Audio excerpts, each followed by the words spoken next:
Okay. Cool, cool. Thank you, Megan. Okay, so welcome everyone. We're going to wait probably a few more minutes for folks to jump on, but thank you again for joining, and we hope this will be informative and helpful webinar for many here. We appreciate all of you for joining us today, and if at any time anybody has a question or a comment, please post it in the Q&A, and we'll get to it at the end of the presentation. The webinar is going to be about 30 to 45 minutes, so we're going to be going over various topics. So before then, let's get to know each other while we wait for others to join. So if you could please add your name in the chat, your pronouns, what science or sustainability issue you're most interested in, and who inspired you the most in the environmental or science field. So we're going to take about a minute or two more and responses, and then we'll get back to the webinar. Thank you again. What sustainability issue are you most passionate about? That's so hard. There's so many that are so important. For me, it's probably environmental justice, especially coming from Riverside and also my parents being from a different country. It's a very important issue to me. What about you, Jack? I mean, definitely science field for myself. It has to be around ocean science, but environmental justice. Growing up in a place like Stockton, California, I volunteered at community farms and such things since it's agricultural center of California, but then there's also so many food deserts. So it just seems like paradox there. Yeah. And you were saying Stockton is kind of similar to Riverside, right? In the sense that it's kind of a similar climate. It's also a food desert here. Yeah. So it definitely parts of the Inland Empire remind me of that area. Of course, there's a giant delta. So, but it's a beautiful place, and hopefully every time I go back, it always seems like there's a little bit of improvement. But those are issues I care most about. Definitely delta signs too. So water signs. Yeah. Okay, we'll take another minute. Oh, and Megan posted. Oh, great to see everyone we have in here. Zero waste and renewable energy. Awesome. Transportation and environmental justice. Thank you, Oscar. Hi, Lavina. Hi, Madison. Ooh, atmospheric toxicology and environmental justice. Those are super amazing. Oh, that's so cool. You added who inspires you, Greta and Paul. Who has inspired you, Jasmine? I would say the people who I've met personally have inspired me the most. So that would be everybody that I met at the office at UCR. Just because for me, I kind of got into environmental issues later on since it wasn't really part of my childhood. But definitely meeting people like Fortino and Francis and Madison and Oscar from the office have really inspired me to dig deeper into issues. What about you, Jack? Who's inspired you? I think it has to be my mother the most. So my own background being with ocean science, trying to think like, oh, how did I get into that field? And I remember that she would take me tide pooling. She actually wanted to be a marine biologist when she was in college. So she really loves it all. And I would walk Jacques Cousteau, and I loved just all the ocean science. And I remember being young and drawing like ocean animals, and she encouraged me as a kid as well. And I'm just like, oh man, yeah, there were a lot of signs. Yeah. Awesome. Well, thank you everyone for posting. We like to get to know who's watching, who's what people's interests are, and how it ties back to their interests as well. So I think we'll start now. So let me just get ready here. And thank you all for joining us today. So we're the Energy Coalition, also known as TEC, pronounced TEC, which is a nonprofit organization with 45 years of experience and focus on providing energy efficiency programs, as well as educational resources to teachers, districts, and public agencies. One resource we're providing to educators recently is our PEAC at Home lessons, which are STEM-aligned lessons designed for K-8 students to explore sustainability, environmental, and science-based topics during this time of online and distance learning. That's definitely what we do. And besides just providing educational resources, TEC has also over 500,000 students and counting in our programs. So through TEC's program design and project implementation, we work with public agencies, which include water districts and school districts, to implement energy efficiency projects from start to finish. With our marketing and outreach, TEC supports various energy institutions across the state of California.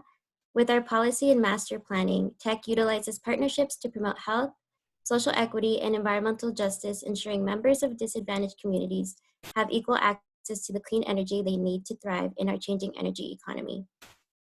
And before we go any further, we want to introduce ourselves. So my name is Jack Hawley, and I'm a Climate Corps Fellow with the Energy Coalition, and I'm involved in the Education and Outreach Program. My own background, you probably heard a little bit, is in Earth Science and K through 12 education. I received a BS in Oceanography from Humboldt State University, so go Lumberjacks, and have taught K through 12 ocean science with several nonprofit organizations here in Southern California before making a switch to sustainability and energy here at the Energy Coalition. Thank you, Jack, for introducing yourself. My name is Jasmine Pineda, and I'm also a Climate Corps Fellow here with TEC, who focuses on education and training with Jack in the Inland Empire. So before my fellowship with Climate Corps and the Energy Coalition, I graduated from UCR with a BS in Sustainability Studies, so go UCR. And I also worked with the Office of Sustainability. So it's great to be here today and connect back with UCR, especially during Earth Week. And we mentioned we're both Climate Corps fellows, but what does that really mean? Well, Climate Corps is a fellowship program for early climate or sustainability-focused professionals that allows you to gain experience with local city governments, nonprofits, or educational institutions. Most fellowships last about 7 to 10 months and include a stipend and really give you the freedom to professionally develop. For myself, I am focusing my efforts in the San Bernardino area and other counties like Inyo and Mono. The Climate Corps program is statewide, and they have many positions in Southern California and also Bay Area regions. Mm-hmm. So some of you may have heard of AmeriCorps. Climate Corps is a subdivision of AmeriCorps, and it's only been around for about 10 years, so it's kind of new, but it is a great way for undergraduates, recent graduates, or even graduate students to gain experience in professional environments that focus on environmental work. And Jack and I have definitely learned so much through our fellowship. We've actually only started since late January. And if anyone has any questions about the program itself, please don't hesitate to reach out to me to ask me more about it, or Jack, and we're happy to answer any questions related to that program. Yeah, so the program's fantastic. Really, if you have any questions, please feel free to reach out to us. We'll have our emails at the end. But what we'll be discussing about further in our webinar today is the Energy Coalition's educational program called PEAC. We focus on TK through 8th grade and after school STEM education to provide educational resources like small solar panels, kid-friendly motors, as well as other educational tools for teachers. We mentioned before, but to deal with the current circumstance of distance learning, we've made PEAC at Home, which are lessons geared towards family-friendly STEM learning at home. Yeah, so as we mentioned before, we provide educational resources for teachers through our PEAC program. And through our program, we're able to share pre-made lessons aligned with the next generation science standards, the California Environmental Principles and Concepts. And both of these standards and concepts work well together to foster a sustainable culture starting from our youth and implementing environmental literacy into the curriculum.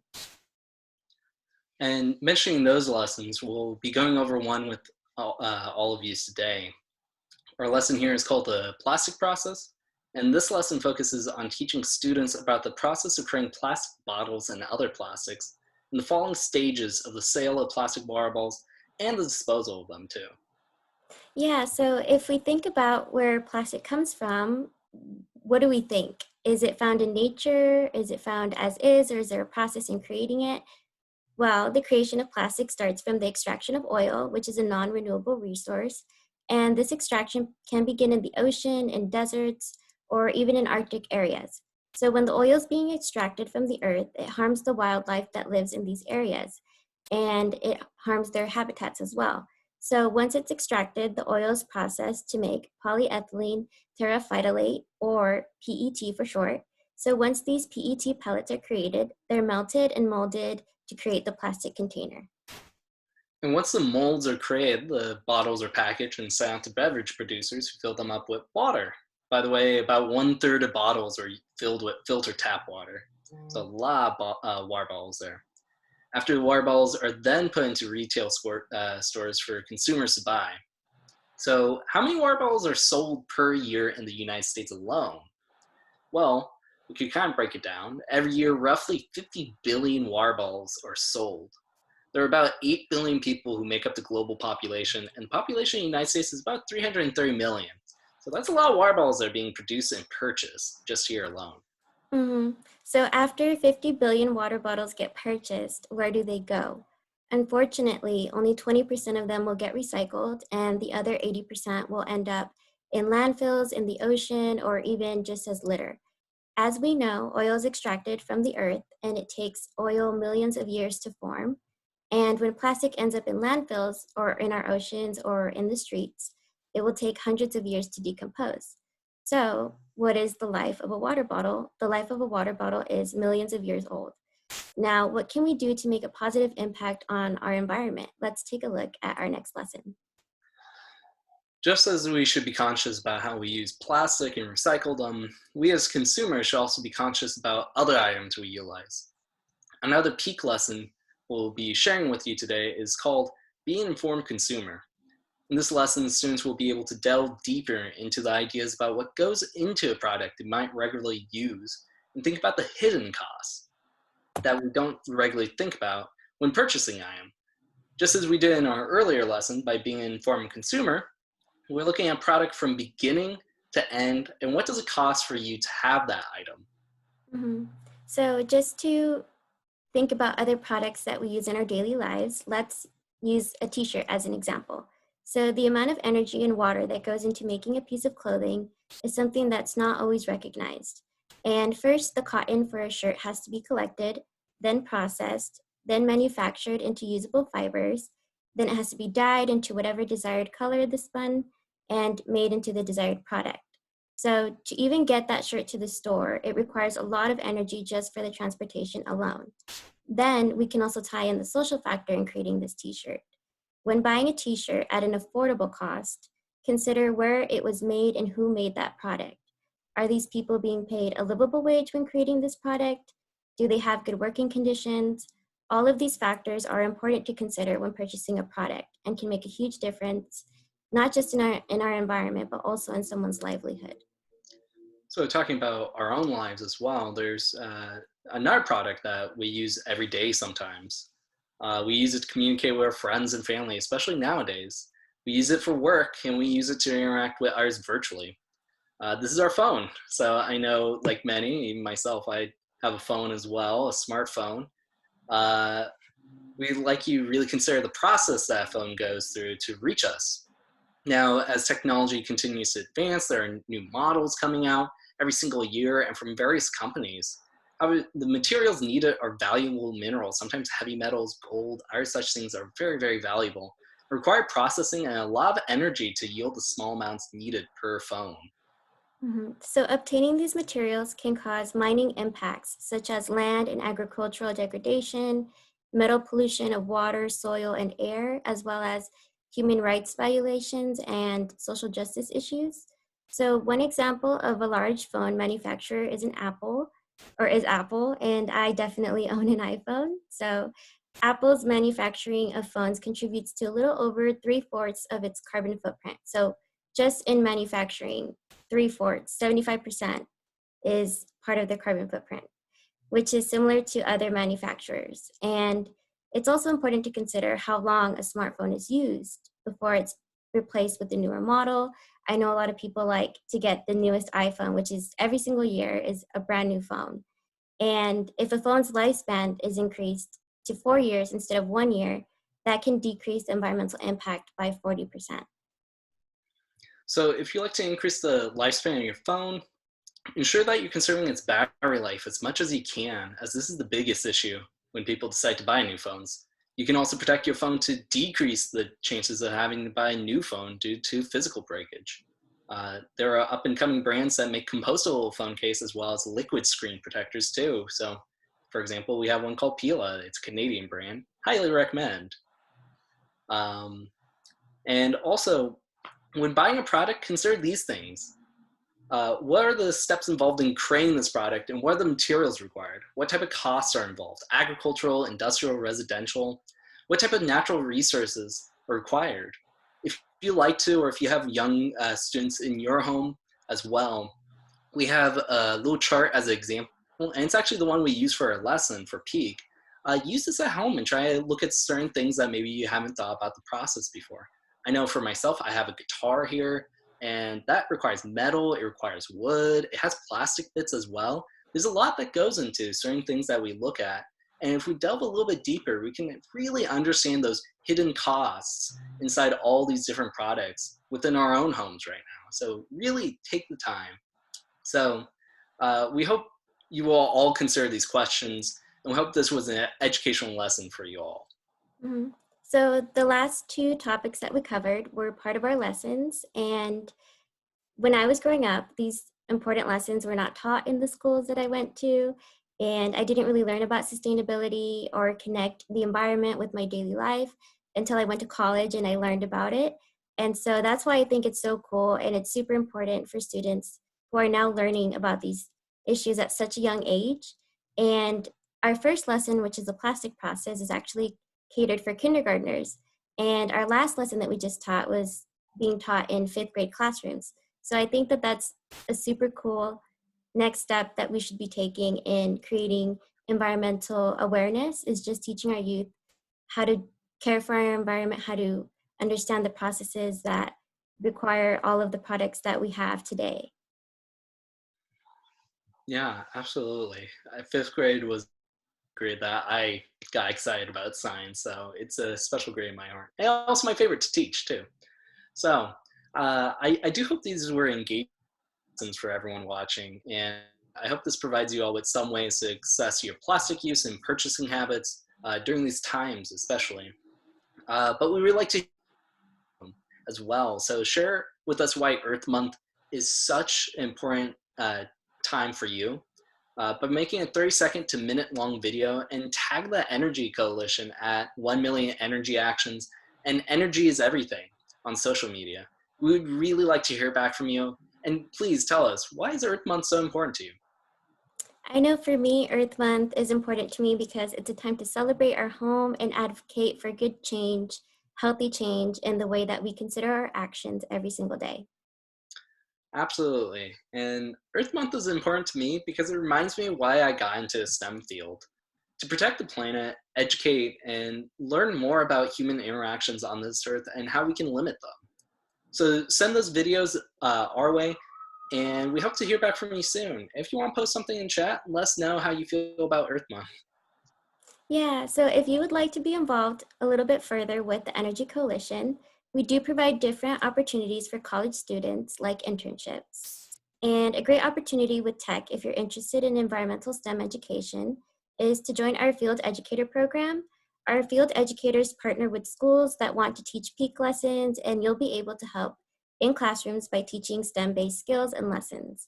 If that's of interest to you, anyone will post the link to the enrollment form down in the chat, or you can email us with any questions that you may have about the Field Educator program, and we're happy to answer them.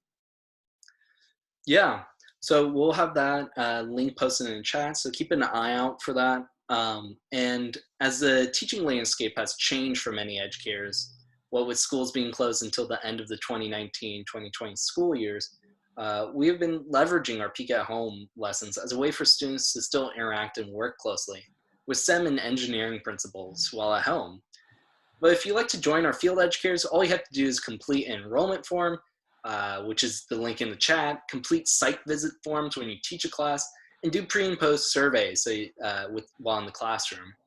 This is in order to gauge and assess what students are learning or whether they're first getting engaged with a certain subject in the science field. I know fifth grade was when I definitely, as a young kid, got really engaged and got to experience a lot of different types of sciences. So Yeah, and I would just like to add also that our field educator program isn't just for people who want to get into the educational field. It's also a way that you can definitely enhance the way that you speak about sustainability topics. And it's a really good way to just connect with our youth and teach them things that maybe they wouldn't have known of otherwise. Yeah. And I'd also like to talk about Peak at Home, which is a series that is available to anyone who is in need of lessons to teach during this time. We do create webinars that are catered towards K through 8 students. So this includes going over STEM heroes, so individuals who are in the STEM field and different career paths that kids would maybe want to consider. And we also do Peak at Home lessons that are kind of like the ones that we taught you, just more interactive, and they have like physical activities that they can do that are really fun. And if you are interested in any of those resources, you can check out our website, which is peakstudents.org, and you can sign up for those materials. Yeah, and we thank you all for joining us this afternoon, and we hope it was an informative learning time for you all. We do have a few more resources that might interest college students, recent grads, or even new undergrads. We have Climate Course, which we mentioned before, and it's a great opportunity for recent graduates interested in obtaining hands-on experience with sustainability. We actually have several subdivisions. We have outdoor education, which is primarily focused in the Bay Area, but it allows you to talk about sustainability with K through 8. We will also have many that work with local city governments with their climate action plans and our such things. AmeriCorps, which many of the positions are open on a rolling basis, and it's a great way to engage with different communities across the country as well. And this third one we have here is actually a little bit more geared towards undergraduates, but it's for folks who are really interested in sciences. This is a opportunity provided through the National Science Foundation, and it's a program called Research Experience for Undergraduates, or REUs for short. And it allows undergrad students to participate in real laboratory and fieldwork science during the summer months. Most are stipend, but not all are, although they generally do provide housing during these months. I myself actually participated in one during my undergrad years, working in paleomagnetic lab at Scripps down at UC San Diego. And it was a very fun time. Got to learn a lot about science, got to learn a lot about physics, learn a lot more about rocks than I thought I would have to, but really good experience. And it's not just hard science, they have many that are focused to many different disciplines, even sustainability too.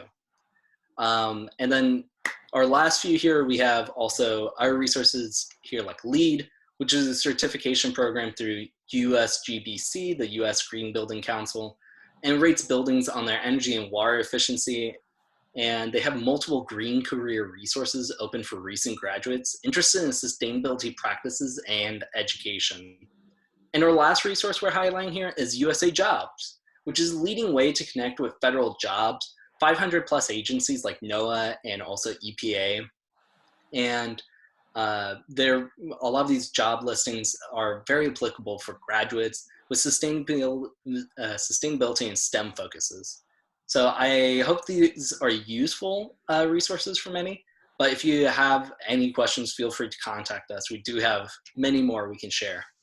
Mhm. So we really enjoyed speaking to all of you today and are excited to continue to interact with you throughout the week. This slide shows our social media if you would like to follow us. As we mentioned before, we have an Instagram that's Energy is Everything, as well as a Facebook, and we also have 1 million energy actions. And if you would like to continue celebrating Earth Week with us, we'll be hosting another webinar on Wednesday at the same time, 3:30 p.m. And this time we'll be talking about climate literacy and renewable versus non-renewable resources. And to add to that, we also have another webinar on Friday that's going to be exploring green careers. So if that's something that you're interested in, please join us on Friday. We're going to have 2 guest speakers, and they're going to talk about a lot of interesting stuff. Yeah. So this is our last bit right here. This is actually our contact info. So if you want to put that down, you can contact us with any questions you might have, or resources or links that you weren't able to get but you would like. And we do have quite a bit of time left. So if we like to ask or if anyone has any questions, submit them in the chat box or the Q&A, and we'll get right to them. So thank you so much for joining. Thank you. Thank you, folks. No problem. Yeah. What's your question, Lavina?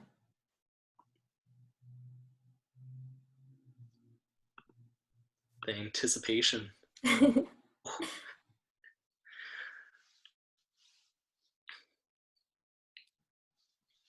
This is when I wish we had everybody that we could see and we could just talk to. Oh, that would be great. Ooh. That's interesting. Okay. I think Jack has more information on actually teaching students because I've only done it for a couple months, but he definitely has taught a bunch of different grade levels. So I don't know if you want to answer that one, Jack. Yeah, so the question here we have, just for recording's sake, is in your experience teaching children, have you found that there is a certain age group that is most responsive? I think it's a little bit tricky because responsiveness is shown different ways in age groups. If you think the classical way where it's like engage like mind-wise and like energize, 5th grade, that's why I like it. Generally they're at an age where they really do enjoy it and still get very energized about like the hands-on phenomena in the world. But when it comes to actually getting down into details and getting even further and delving deeper, high schoolers have been fantastic for having really good discussions. I've had some of the best discussions with science because they're engaged on another level where they want to be challenged and actually think further about the things that they've thought about since they were young. So high school has been always a favorite of mine as well to teach. I've taught college, early college as well, and I find that that can be a difficult one where I'm just like, okay, come on, let's get engaged. But 5th grade has been one I enjoy. Kindergarten, I can't go wrong with that. It's very adorable, but they are also very interested in hands-on activities too. A great one to do and a great one to talk about actually ocean acidification is taking this specific dye that's an acid base indicator, taking a straw, and it changes from blue to green to yellow as you blow CO2 into it. And it's a great representation of ocean acidification because CO2 is being added, just like how we're putting CO2 in the atmosphere.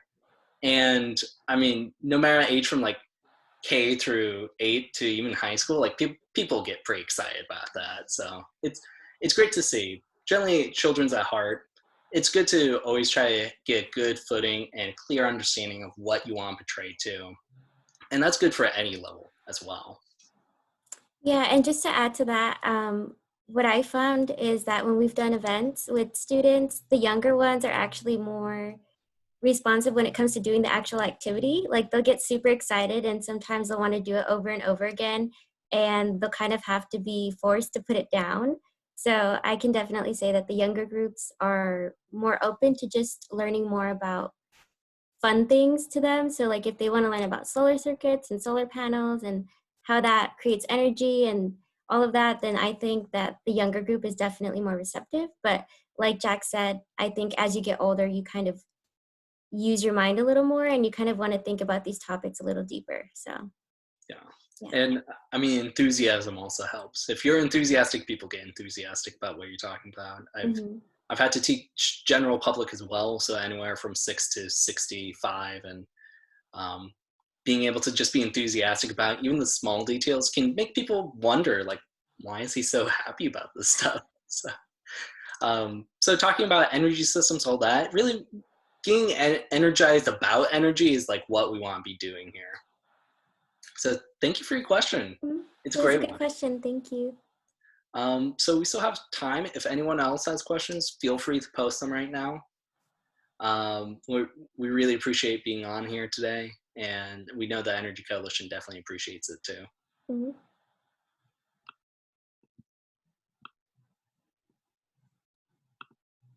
Or if you think of any questions anytime after this, you can definitely email us as well. Absolutely. So if we don't have any questions, silence is golden. Okay. Well, I think that will be it for our time there. But again, you have our emails here. Make sure you get those links in the chat as well. And if there's anything that you missed or anything you want to be able to check back on, like the resources here, let us know and we're here for you. So thank you so much, folks, for having us. My name is Jack with the Energy Coalition. And I'm Jasmine with the Energy Coalition. And we hope to see you on Wednesday, same time, 3:30 to 4:30. So thank you, everyone, for joining. Thank you for joining us. Happy Earth Day. Oh, yeah.